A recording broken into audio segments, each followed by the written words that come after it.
عائشہ 4 भाइयों की इकलौती बहन थी।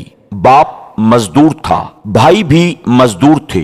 भाइयों ने मिलकर उसकी शादी एक मजदूर के साथ कर दी। एक बात पर यकीन कर लें, औरत सरापा रहमत है। माँ की सूरत, बीवी की सूरत, बहन की सूरत और बेटी की सूरत। बात है आपकी नियत की। अगर आपकी नियत नेक है तो आप इस रहमत के हकदार बन जाएंगे, और अगर आपकी नियत में फितूर है तो सरापा रहमत तो क्या, रहमते खुदावंदी भी आपसे रूठ जाएगी। खैर, इस मजदूर की नियत नेक थी। बीवी की सूरत में वो हर किस्म की रहमत का हकदार बन बैठा। उसे बैरूने मुल्क जाने का मौका मिला। कदम मजबूत होते ही उसने अपनी बीवी को भी अपने पास बुला लिया। गरीब की बेटी खुशहाल हो चुकी थी। अब उसकी जिंदगी का हर दिन यौम ईद था और हर रात शबे बारात थी। मगर इस आलम में भी वो अपने अब्बू और भाइयों को भूली नहीं थी। एक दिन उसे अपने अब्बू और भाइयों की याद ने तड़पाया। शौहर ने उसकी ख्वाहिश का एहतराम किया। अब वो वतन वापस लौट रही थी। उसने अपनी वापसी की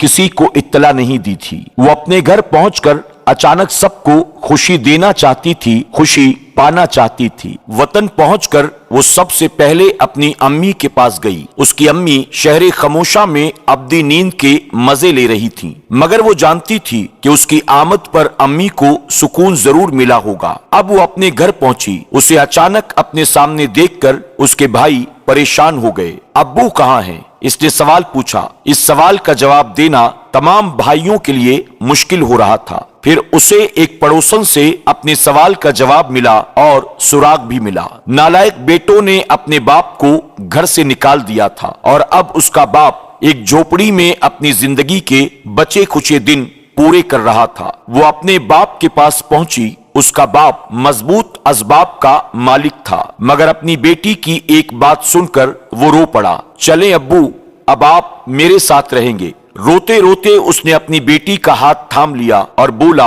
मैंने अपनी सारी जिंदगी का मुकाबला करते गुजार दी। जिंदगी में बस 2 बार रोया हूँ। एक बार तब जब तुम पैदा हुई थी तो मैं शर्मिंदगी के एहसास से रोया था, और दूसरी बार आज जब तुमने मुझे सहारा देने की बात की है। बाप की इस बात को सुनकर बेटी भी फूट फूट कर रोने लगी। रहमत तो बस रहमत होती है, फिर चाहे कोई इसकी कदर करे या ना करे। उम्मीद करते हैं कि हमारी आज की ये वीडियो आपको जरूर पसंद आई होगी। आप तमाम से दरख्वास्त है कि हमारी वीडियो को अपने दोस्त अहबाब के साथ ज्यादा से ज्यादा शेयर करें, ताकि लोगों को पता चले बेटियां अल्लाह की कितनी बड़ी नेमत हुआ करती हैं। आपसे गुजारिश है कि फेसबुक पर हमारे पेज प्यारा दीन को फॉलो करें, लाइक करें और शेयर भी करें।